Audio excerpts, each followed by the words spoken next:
Stadiumi kryesor i Varshavës, stadiumi ku Shqipëria pritet të luajë në mbrëmje ndeshjen më të rëndësishme të historisë saj. Ndeshjen e parë që e çon drejt botrorit SBA Meksik Kanada 2026. Është ndeshja e parë e play-offit. Kemi në rast se fitojmë me Poloninë në këtë stadium. Kaq madh shkojmë në ndeshjen e dytë me fituesin e çiftit Suedi-Ukrainë. Stadiumi është një stadium i madh, rreth 58.000 spektator, pjesa më e madhe dhe kryesore do të jenë polak, madje polakët kanë kthyer edhe ultrasit e tyre, ndërkohë është duke zhvilluar stërvitja e fundit e ekipit kombëtar të Shqipërisë. Ndërkohë që tifozët shqiptar do të jenë në këtë drejtimin tjetër, pra në gejtin 8, 9, 10, 11 do të hynë nga gejti 10 për të ndjekur ndeshjen. Rreth 3500 tifozë shqiptar do të jenë pranishëm stadium. Stadiumi është shumë i bukur, është i mbuluar i gjithi, mund ta shihni dhe në kamera. Është stadiumi në cilin është bërë hapja e Europianit të 2012-s, që u zhvillua në Ukrainë dhe në Poloni. Ndërsa zbret kamera pak më poshtë, shihni dhe fushën, shihni, është 2 katësh. Këtu pritet të jenë nesër 3.000 tifozë shqiptar, 3.500 tifozë shqiptar vetëm në pjesën ku do të vendosen tifozët, ndërkohë që pjesa tjetër e tifozëve që vinë nga Europa mund të ulen dhe midis tifozëve polak, të cilët do të jenë në mbështetje të ekipit të tyre. Jam me Alban Gjehanin, i cili ka një jetë që ndjek ekipin kombëtar të Shqipërisë. Gjehan, si duket ndeshja? Me hangë thmath, çdo ndeshje ka emocionin e saj, edhe kur luan me Andorrën, edhe kur luan me Letoninë. Çdo ndeshje ka, po kjo ka atë vlerën e shtuar që qoftë çdo gjë do të shkojë mirë, do të amplifikohet, kënaqësia është e shumëfisht. Si tu duk ekipin? Tu duken të qetë? Më duken të qetë, duken me këmbë tokë. Kjo është e para që më bën përshtypje, sepse ne natyrshëm e kemi si natyrë që të impenjohemi ndaj skuadrave, le ta quajtura që janë deri diku favorite ndaj më të mëdha, më të forta, dhe absolutisht mua vjen mirë që ne e njohim forcën e një kundërshtari siç është Polonia. Pra respektojmë kundërshtarin dhe kjo është thelbësore aja, mendoj unë. Është duke u stërvitur ekipi kombëtar i Shqipërisë, më duket se kemi mungesa. Manaj është një mungesë jo e vogël. Manaj, Daku, problemet që Broja ka patur, është ndërkohë që shumë i vëmendshëm ndaj kësaj stërvitje, ndaj kësaj seance stërvitore, dhe presidenti Duka ka qëndruar shumë afër skuadrës. Po, shoh që gjithkohën është duke ndjekur, gjithkohën është i shqetësuar për atë mënyrën se si. Nuk kuptoj një dalje tani të Elci Hysaj që u shkon drejt domave të zhveshjes. Po, shpresoj të mos ketë patur në një shqetësim, sepse ishte edhe përgatitja atletik i kombëtares tonë që po e shoqëron. Mendoj që mos jetë ky një problem shumë i madh për momentin. Alternativa do të ishte Balliu, por që Hysaj do të ketë ndeshjen numër 98, nëse do të luaj. Po, Hysaj afrohet rekordit prej 100, që do jetë rekord dhe do jetë i pari futbollist shqiptar që kalon 100 ndeshje. Është e çuditshme, por Shqipëria duket se ëndrrën botrore 2 herë e ka pasur të lidhur me Poloninë. Në vitin 1984 ka qenë rasti i parë kur Shqipëria mbas një barazimi 2-2 në Poloni me një gol Bedrio Murit, shumë interesant, kur kryesoi 2-1 për pjesën më të madhe të ndeshjes dhe u barazua nga Polonia vetëm afër fundit, ishte shumë pranë kualifikimit në kampionatin Meksiko 1986.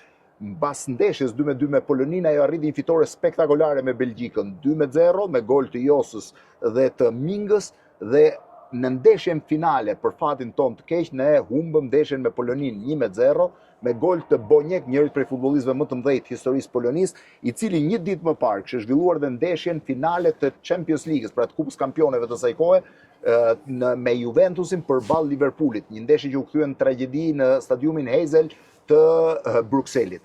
Ndërkohë që edhe kësaj here ne kemi hapin e parë të play-offit në ndeshjen me Poloninë.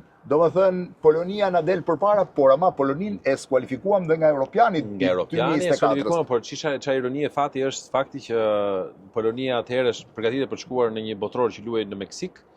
Ndeshja parë, qoftë e Shqipërisë apo e Polonisë, kush do të shkojë, do të jetë po në Meksik në Monterrey. Po. Qoftë se kalon grupin. Pra kjo, unë uroj që pas 40 vjetësh ketë ndryshuar diçka, ashtu siç ka ndryshuar dhe performanca e ekipit tonë këto vitet e fundit.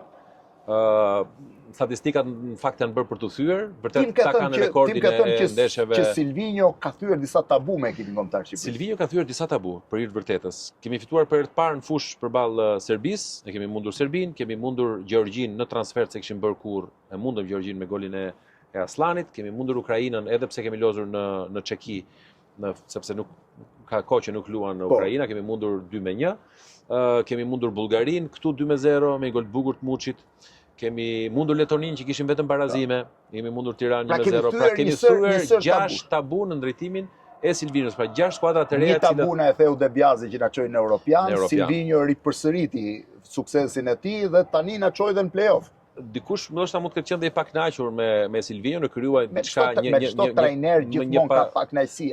U kryuaj një pakënaqësi, ndoshta më shumë pas barazimit me Letoninë, dhe ishin 2 barazime radhazi, dhe Serbia dhe Letonia. Pati një lloj zhgënjimi, sepse Serbia u shkëput, por që e parën total kualifikuese europiane dhe kualifikuese botrori, nuk besoj të ketë trajner që ka bërë Gjani, sa kohë që merresh me ndjekjen e futbollit? Sa vite bën? Ndeshja ime e parë që kam komentuar ka qenë janar vitin 98. Që ishte ndeshja? Ka qenë një ndeshje në një televizion privat në atë kohë, që ka qenë një ndeshje Kupës së Italisë Roma-Lazio. Sa ka ndryshuar kombëtarja e Shqipërisë që nga ndjekja jote asaj kohe? Në aspektin e Shqipërisë pastaj, mbaj mend ndeshjen e parë që kam bërë dhe një program në një televizion tjetër, ka qenë ndeshja kemi luajtur në Leverkusen me Gjermaninë. Ndeshja e famshme me Leverkusen me Zhegën, mos gaboj, ndjes pas. Edhe ajo ka qenë, le të themi, prezantimi nuk e kam kuptuar dot kur Shqipërinë, po si tifoz e kam ndjekur me vite. Kthehej në një super skuadër të gjitha rastet. Po Holanda ka mundur në Tiranë me një gol minutë të fundit. Portugalia me Bruno Alveshin në minutën e fundit. Gjithë skuadrat e mëdha me ne kanë pasur probleme, por në fund kanë arritur të fitojnë. Së fundi trendi ka ndryshuar. Ajo, le të themi, si thua, ka ndryshuar, nuk jemi më skuadra që thyemi në minutat e fundit. Ne mund të humbasim me Anglinë, por ne me Anglinë bëmë një ndeshje spektakolare, ne mund të kishim shnuar me Anglinë.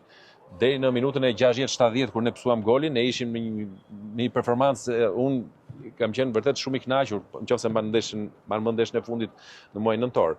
Kështu që unë do doja, kurioz jam, nëse skuadra do të ishte e plot. Nëse skuadra do të ishte e plot, edhe për të parë atë që dhe trajneri do të ishte më i qetë, do të kishte alternativa, sepse ndeshja ka lloj skenarësh, ti mund të thosh golit dhe duhet forca sulmuesve. Ne nuk e kemi as Manajn, as Dakun. Megjithatë ne shpresojmë shumë sepse kjo është ëndra më e madhe që ne kemi arritur deri më sot.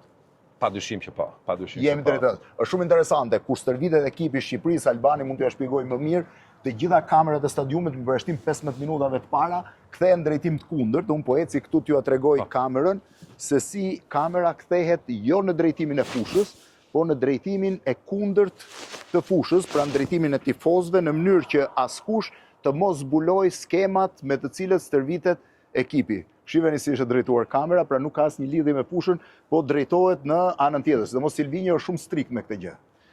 Silvinjo është shumë strikt edhe po çosh nuk ka sinjal aty, nuk ka sinjal kamera. Edhe janë të gjitha të kthyera dhe neve kur patëm atë minutazhin për stërvitjen e skuadrës polake, na u bë ditë deri në orën 16:30, do të mundim që dhe pastaj duhet të kthenim. Madje u shqetësuan polakët sepse thanë që janë gjithë këto kamera për ku janë drejtuar dhe thjesht i siguruam që ishte vetëm për atë çerekorshin e ndeshja e ëndrës së Shqipërisë nga stadiumi i Varshavës.